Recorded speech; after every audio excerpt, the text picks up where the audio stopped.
तो demon slayer enemy के अंदर हम लोग को काफी सारे डीमंस देखने को मिले हैं, जिसमें से कुछ पावरफुल भी हैं और कुछ कमजोर भी हैं। और अभी स्वॉर्ड्समैन विलेजार के अंदर तो हम लोगों को दो अपर मून्स की एंट्री देखने को मिली है, बट उनमें से तो गियोको ने सभी को डिसअपॉइंट किया है, जिसके बारे में हम लोग आगे बात करेंगे। तो आज की वीडियो में हम लोग रैंक करने वाले हैं टॉप 10 डीमंस को डीमन स्लेयर एनिमी में से, और देखने वाले हैं कौन सा डीमन सबसे ज्यादा पावरफुल है और कौन सबसे ज्यादा कमजोर है। और आज की वीडियो में आप लोग को जितनी भी रैंकिंग्स देखने को मिलेगी वो सभी डीमंस के ब्लड डीमन आर्ट और उनके पावर्स और उनकी जो बैटल्स है उनको देखते हुए की गई है। इसलिए आज की वीडियो में आप लोगों को डिटेल में एक्सप्लेन करूंगा कि कौन सा डीमन जो है वो इतने रैंक पे क्यों होना चाहिए। और वीडियो में आगे बढ़ने से पहले मैं आप लोगों को यही कहूंगा कि आज की वीडियो में काफी ज्यादा स्पॉयलर्स भी आप लोगों को देखने को मिल सकते हैं, इसलिए आप लोग इस वीडियो को अपने रिस्क के ऊपर ही देखना। तो अब चलो ज्यादा टाइम वेस्ट नहीं करते हैं और अब इस वीडियो को स्टार्ट करते हैं। तो सबसे पहले डीमन के बारे में बात करें जो कि नंबर 10 पोजीशन पे आता है, वो है काइगाकू, जो कि गियोतारो और डाकी के मरने के बाद वो एक नया अपर मून 6 डीमन बनता है। और काइगाकू कौन है जरा उसके बारे में भी जान ले। तो काइगाकू जो है वो फॉर्मर थंडर हाशिरा का ही एक स्टूडेंट है और वो जेनित्सु के साथ ही फॉर्मर थंडर हाशिरा के अंडर में ट्रेनिंग करता था। लेकिन काइगाकू जो है वो जेनित्सु को कुछ खास पसंद करता नहीं था, इसलिए वो हमेशा उसका मजाक उड़ाते रहता था कि जेनित्सु जो है वो उससे काफी ज्यादा कमजोर है। लेकिन फिर आगे जाके काइगाकू जब डीमन स्लेयर बनता है तब वो काफी सारे डीमंस को मारने के लिए निकल जाता है।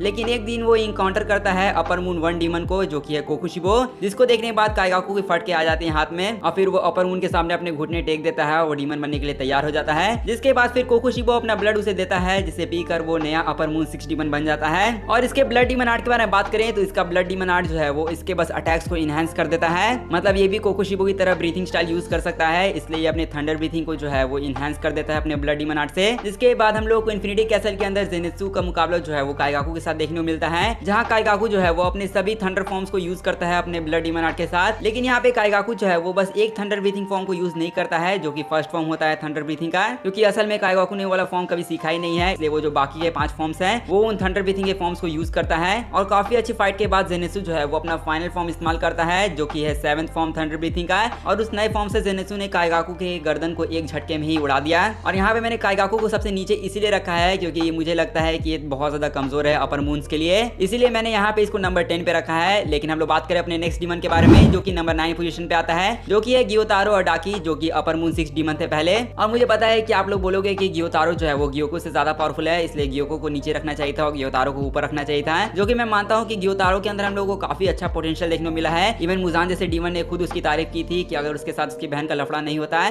तो गियोतारो जो है वो आज बहुत ज्यादा पावरफुल होता है। लेकिन फिर भी मैं आप लोगों को आगे एक्सप्लेन करूंगा कि गियोतारो जो है वो नंबर 9 पे अभी क्यों है। क्योंकि सबसे पहले तो इसके ब्लड डीमन आर्ट के बारे में बात करें, जो कि वो अपने सिकल्स की मदद से अपने ब्लड्स को कंट्रोल कर सकता है, और अपने सिकल्स की मदद से वो अपने ब्लड को कंट्रोल कर सकता है और उसे मैनिपुलेट करके किसी के ऊपर भी अटैक करवा सकता है। और गियोतारो वर्सेस तांजीरो और टेनगेन की फाइट तो हम लोग को याद ही थी, जिसमें हम लोगों ने देख ही लिया है कि एंटरटेनमेंट डिस्ट्रिक्ट आर्क जो है वो इस बैटल से पूरी तरीके से तबाह हो गया था। लेकिन फिर भी मैं यहाँ पे गियोतारो को नीचे इसलिए रखना चाहता था क्योंकि गियोतारो की फाइट जो है वो टेनगेन और तांजीरो से हुई है। मतलब देखा जाए तो टेनगेन जो है वो इतना पावरफुल हाशिरा भी नहीं है अगर हम लोग इसको कंपैरिजन करें मोइचिरो के साथ। प्लस टेनगेन के पास उसका डीमन स्लेयर मार भी नहीं था, इसलिए उसे बैटल करने में काफी ज्यादा तकलीफ हो रही थी गियोतारो से। लेकिन फिर भी टेनगेन और तांजीरो ने गियोतारो को काफी अच्छी फाइट दी। लेकिन अब आप लोग ये भी सोचोगे कि हम लोग को एपिसोड के अंदर टेनगेन का तो डीमन स्लेयर मार देखने को नहीं मिला, लेकिन तांजीरो तो डीमन स्लेयर मार का यूज करता है गियोतारो को हराने के लिए। तो मैं आप लोग यही कहूंगा कि तांजीरो जो है वो बिल्कुल लास्ट में यूज करता है, क्योंकि तांजीरो के पास उसकी पूरी ताकत खत्म हो जाती है गियोतारो को गला काटने के लिए, और डीमन स्लेयर मार के पावर की वजह से ही वो गियोतारो की पूरी गर्दन काट पाता है। इसलिए मेरे हिसाब से मुझे लगता है कि गियोतारो जो है वो नंबर 9 पे ही ठीक रहेगा, क्योंकि मेरे हिसाब से अगर गियोतारो का सामना किसी और हाशिरा से होता है जिसके पास डीमन स्लेयर मार्क है तो मेरे हिसाब से काफी कम चांसेस है कि गियोतारो जो है वो उन हाशिरा के सामने टिक पाएगा। इसलिए हम लोग बात करें अपने नेक्स्ट डीमन के बारे में, जिसके बारे में हम लोग बात कर रहे हैं, यानी ग्योको के बारे में, जो कि नंबर 8 पे आता है। तो हम लोगों ने एनिमे के अंदर देख लिया था ग्योको की एंट्री, जिसके बाद काफी सारे लोग जो है वो इस डीमन से कुछ ज्यादा एक्सपेक्ट कर रहे थे, और वो एक्सपेक्टेशन बहुत सारे फैंस की डिसअपॉइंटमेंट में बदल गई जब ग्योको की फाइट जो है वो मोइचिरो के साथ हुई थी। लेकिन इसके ब्लड डीमन आर्ट के बारे में बात करें, जो कि हम लोगों ने रिसेंटली एपिसोड में देख ही लिया है कि जो इसके पास पॉट्स या फिर जो वास है इसकी मदद से ये टेलीपोर्ट कर सकता है कहीं पर भी, साथ ही अपने पॉट्स के अंदर से काफी कुछ निकाल सकता है, मतलब वो बहुत सारे डीमन फिश को निकाल सकता है, ऑक्टोपस के टेंटिकल्स को भी निकाल सकता है, और बहुत सारी चीजें हैं जो कि वो निकाल सकता है पॉट्स में से। इसके अलावा वो वाटर प्रिजन ही बना सकता है। तो कुल मिला के मैं यहाँ पे यही कहना चाहूंगा कि इसका जो ब्लड डीमन आर्ट है वो पूरी तरीके से पानी और पॉट्स के ऊपर बेस्ड है, मतलब ये किसी भी तरीके से पानी को कंट्रोल कर सकता है। हालांकि इतनी सारी एबिलिटीज होने के बाद भी ये वाला डीमन जो है वो मोइचिरो के सामने नहीं टिक पाया, जिसकी वजह से फैंस जो है इसको काफी ज्यादा हेट दे रहे थे, और बहुत सारे लोग ये भी कह रहे थे कि ये गियोतारो के रैंक के ऊपर डिजर्व करता था और गियोतारो जो है वो इससे ऊपर होना चाहिए था। लेकिन सच बताऊं तो ये डीमन जो है वो गियोतारो से मुझे ज्यादा पावरफुल लगता है, क्योंकि देखा जाए तो इसका सामना जो है वो एक डीमन स्लेयर मार्क वाले हाशिरा से हो रहा था, और मोइचिरो के अंदर कितना ज्यादा पोटेंशियल है वो हम सभी को पता है। लेकिन जहां बात करें कि ग्योको जो है उस बैटल में क्यों हारा था, तो इसका रीजन बस यही था कि ग्योको को जो है वो ओवर कॉन्फिडेंस आ गया था, मतलब उसको मोइचिरो को देख के लगा कि मोइचिरो जो है वो एक नॉर्मल सा बच्चा वाला हाशिरा है, तो ये बच्चा उसको क्या हराएगा, इसलिए उसने मोइचिरो के साथ साथ शुरू में फाइट में जो है उसे बिल्कुल भी सीरियसली नहीं लिया था और यही बड़ी गलती ग्योको की हार बनी थी इस बैटल में। लेकिन हम लोग बात करें अपने नेक्स्ट डीमन के बारे में जो कि नंबर 7 पे आती है, वो है नाकिमी, जिसको आप लोगों ने अभी हाल फिलहाल में ही डीमन स्लेयर के सीजन 3 के अंदर देखा होगा। हाँ, मैं उसी डीमन के बारे में बात कर रहा हूँ जो कि अपने हाथ में बीवा रखे रहती है और इन्फिनिटी कैसल के अंदर बीवा बजाते रहती है और इसका मेजर रोल जो है वो हम लोगों को सीजन 4 यानी इन्फिनिटी कैसल के अंदर देखने को मिलेगा। लेकिन अभी इसके पावर और एबिलिटी के बारे में बात करें कि मैंने इसको नंबर 6 पे क्यों रखा है, तो सबसे बड़ा रीजन तो यही है कि इसका ब्लड डीमन आर्ट जो है वो काफी ज्यादा यूनिक है और काफी ज्यादा कह भी सकते हैं कि एनोइंग भी है। मतलब अगर सिंपल भाषा में कहें तो इसका ब्लड डीमन आर्ट जो है वो इसके बीवा की मदद से इन्फिनिटी कैसल को कंट्रोल करना है। इसके अलावा किसी को भी टेलीपोर्ट कर सकती है, साथ ही किसी को भी समन कर सकती है और एक तरह से नाकिमी जो है वो इन्फिनिटी कैसल के अंदर एक खुद का डायमेंशन ही बना सकती है। तो कुल मिलाकर इसकी पावर जो है वो इसकी बीवा और इसके इन्फिनिटी कैसल के ऊपर पूरी बेस्ड है और इसी पावर की मदद से ये सीजन 4 के अंदर सभी हाशिरा को जो है वो इन्फिनिटी कैसल के अंदर समन करेगी और वाला सीन देखने में काफी ज्यादा मजा आएगा। स्पेशली जो इसका बैटल होने वाला है 2 हाशिरा से, वो वाला बैटल देखने में और भी ज्यादा मजा आएगा। लेकिन इसको मैंने यहाँ पे नंबर 6 पे इसीलिए रखा है क्योंकि ये मुझे ग्योतारो ग्योको से ज्यादा स्ट्रॉन्ग लगती है, क्योंकि एक तो हम लोगों ने इसके पावर के बारे में जान लिया कि इसकी पावर जो है वो काफी ज्यादा यूनिक है और बहुत ज्यादा एनोइंग भी है।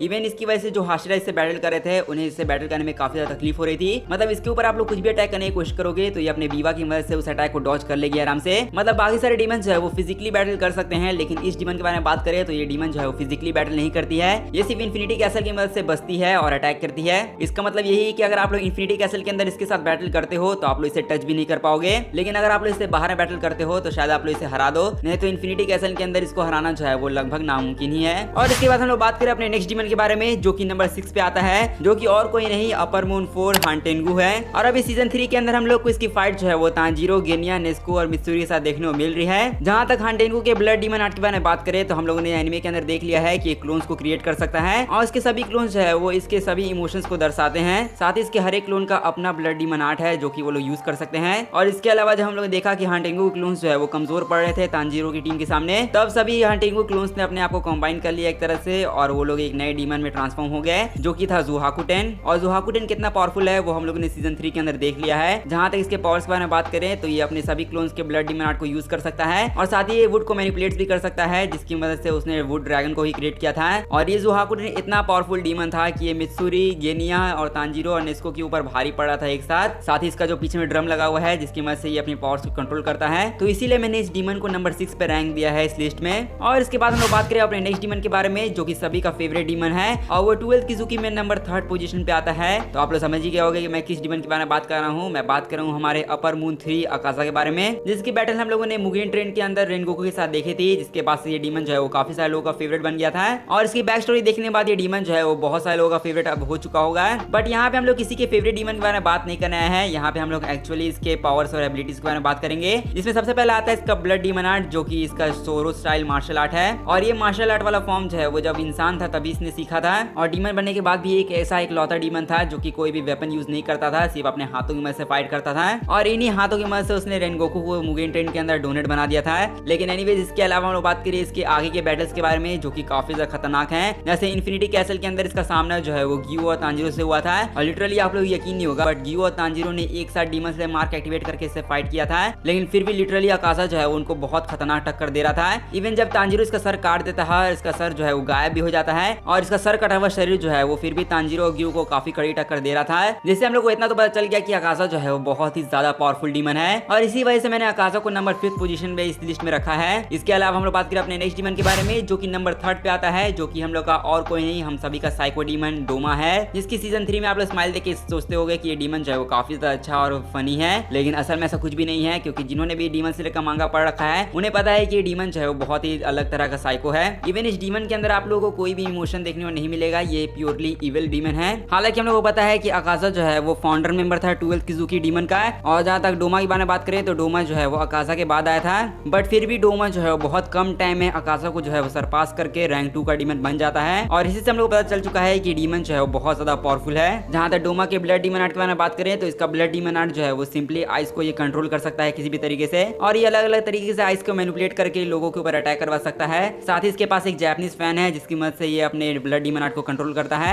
इवन जब इसकी बैटल इन्फिनिटी कैसल के अंदर शिनोबु, इनुसुके और कनाओ के साथ होती है तब उस बैटल के अंदर हम लोगों को इसकी रियल पावर देखने को मिलती है और डोमा सबसे ज्यादा बेस्ट एग्जांपल है एक साइकोपाथ होने का। मतलब डोमा सिर्फ डीमन इसीलिए बना था क्योंकि ये सिर्फ बोर हो रहा था और कुछ नहीं, और इसी वजह से बस ये एक डीमन बना था। और इवन मुजान भी इसको कुछ खास पसंद पसंद नहीं करता है, लेकिन मुजान जो है वो इतने पावरफुल डीमन को मारना भी नहीं चाहता है, क्योंकि मुजान को लगता है कि डोमा जैसा डीमन जो है वो आगे जाके सनलाइट को सर्वाइव कर सकता है। इसलिए अभी तक उसने डोमा को जिंदा छोड़ दिया, नहीं तो डोमा जो है वो कब का खत्म हो चुका होता मुजान के हाथों। बट एनीवेज हम लोग बात करें अपने नेक्स्ट डीमन के बारे में, जो कि नंबर 3 पे आता है, जो कि 12th किजुकी में सबसे पावरफुल डीमन है। और लिटरली सीजन 3 के अंदर इसकी एंट्री देखकर लोगों को गूज़बम्स आ गए थे। हाँ, आप लोग सही समझे, हम लोग यहाँ पे अपने सबसे स्ट्रॉन्गेस्ट अपर मून डीमन के बारे में बात कर रहे हैं, जो कि और कोई नहीं है, कोकुशिबो है, जो कि डीमन स्लेयर एनिमे के अंदर पहला डीमन था जो कि ब्रीथिंग स्टाइल भी यूज कर सकता है। और जहां तक हम इसके ब्लड डीमन आर्ट के बारे में बात करें तो इसका ब्लड डीमन आर्ट जो है वो क्रेसेंट मून ब्लेड्स है, जिनकी वजह से ये शार्प ब्लेड्स को मैनिपुलेट करके किसी के ऊपर भी अटैक करवा सकता है। साथ ही ये अपने स्वॉर्ड को भी किसी तरीके के शेप में भी ला सकता है, जो कि इसका स्वॉर्ड जो है वो इसके खुद ही के फ्लैश से बना हुआ है। लेकिन एनीवेज कोकुशिबो के पास ब्लड डीमन आर्ट के अलावा भी इसका एक खुद का ब्रीथिंग स्टाइल भी है,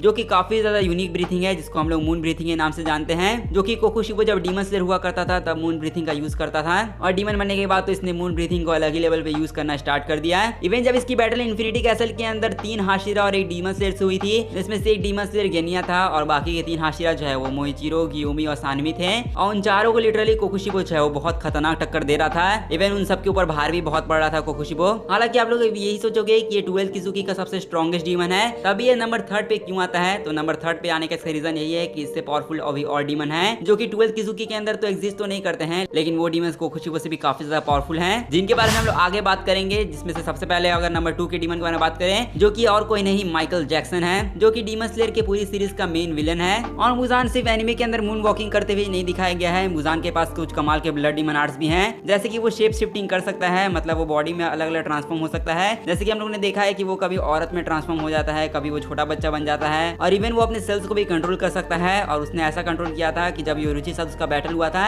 तब उसने अपने पूरे सेल्स को अलग अलग तरीके से डिवाइड कर लिया था, और योरुची से बचने में कामयाब भी हुआ था। और मुजान कितना ज्यादा स्ट्रॉन्ग है वो हम लोग को बताने की जरूरत नहीं है, क्योंकि मुजान ने ही सभी डीमंस को बनाया है डीमन स्लेयर में, और 12 किजुकी का इजाद जो है वो उसी ने किया था। तो इसी से हम लोग को पता चल चुका है कि मुजान जो है वो कितना ज्यादा पावरफुल डीमन है। इवन जब तमायो ने अपना ड्रग जो है वो मुजान के अंदर इंजेक्ट किया था, तभी मुजान की ताकत जो है वो जरा भी कम नहीं हो रही थी। मुजान जो है फिर भी बहुत तगड़ा बैटल कर रहा था सभी से, और लिटरली अगर मुजान सनलाइट में ना जाए तो ये पूरी तरीके से इमॉर्टल है। और लिटरली मुजान के पास 7 हार्ट्स और 5 ब्रेन्स है, और इतना दिमाग होने के बावजूद ही मुजान जो है वो योरुची को नहीं हरा पाता है। और इवन मुजान के पास जो रीजनरेटिंग एबिलिटी है वो भी काफी ज्यादा कमाल की है, मतलब सभी डीमंस जो है वो काफी जल्दी रीजनरेट कर लेते हैं, लेकिन मुजान की रीजनरेशन एबिलिटीज जो है वो काफी नेक्स्ट लेवल पे है। क्योंकि जब मांगे के अंदर गियोमी ने मुजान के एक झटके में सर उड़ा दिया था, तब मुजान जो है वो 1 सेकंड से भी कम में अपने सर को रीजनरेट कर लेता है, जिससे हम लोग को इतना तो पता चल गया कि इसकी रीजनरेशन एबिलिटीज जो है वो एकदम इंसेन लेवल की है। लेकिन इतनी सारी एबिलिटीज और पावर और खुद डीमन किंग होने के बावजूद भी मुजान के पास एक कमजोरी है, जो कि है सनलाइट, जिसकी वजह से मुजान जो है वो कभी भी सनलाइट में बाहर नहीं जा सकता है। और इसी वजह से मैंने मुजान को यहाँ पर नंबर 2 पे रखा है। बट यहाँ पे जो नंबर 1 पे डीमन आने वाला है, जो कि मुजान से भी काफी ज्यादा स्ट्रॉन्ग है, मतलब लिटरली वो पूरी तरीके से इमॉर्टल है और उसकी कोई भी कमजोरी नहीं है। तो मैं और किसी के बारे में बात नहीं कर रहा हूँ, मैं बात कर रहा हूँ हमारे डीमन किंग तांजीरो के बारे में, जो कि नंबर 1 पोजीशन पे आता है इस पूरे लिस्ट में। तो लास्ट टाइम मुजान जब डीमन स्लेयर कॉप के साथ बैटल कर रहा होता है, और जब वो हारने लगता है बैटल को, तब वो समझ जाता है कि वो आगे बैटल नहीं जीत पाएगा, जिसकी वजह से वो तांजीरो के अंदर फ्यूज हो जाता है। और तांजीरो के साथ जैसे ही वो फ्यूज होता है, वैसे ही तांजीरो के पास डीमन किंग की पावर आ जाती है। हालांकि पावर हम लोग को ज्यादा टाइम तक देखने को नहीं मिलती है, लेकिन जितने भी थोड़े टाइम के लिए हम लोग को इसका पावर देखने को मिला वो काफी ज्यादा कमाल का था। मतलब इसके पास जो पावर्स है वो सेम मुजान की ही तरह है, लेकिन इसके पास सबसे बड़ी जो एबिलिटी है वो है सनलाइट के अंदर सर्वाइव करना है। मतलब लिटरली सनलाइट को जो है वो कोई भी डीमन सर्वाइव नहीं कर पा रहा था, लेकिन डीमन किंग तांजीरो पहला डीमन था जो कि सनलाइट को सर्वाइव कर पाया। और इसी से हम लोग को पता चल गया कि डीमन किंग तांजीरो जो है वो पूरी तरीके से इमॉर्टल है और उसकी कोई भी वीकनेस नहीं है। इवन उसकी स्ट्रेंथ और रीजनरेशन एबिलिटीज भी काफी ज्यादा कमाल की है। और साथ ही इसके पावर के बारे में हम लोग को ज्यादा एक्सप्लेनेशन तो देखने को नहीं मिली थी, बट कुछ थ्योरीज के हिसाब से डीमन किंग तांजीरो जो है वो अपनी सन ब्रीथिंग को भी यूज कर सकता है, क्योंकि डीमन किंग तांजीरो को सनलाइट से कोई प्रॉब्लम नहीं है, इसलिए वो अपनी सन ब्रीथिंग को भी आराम से यूज कर सकता है।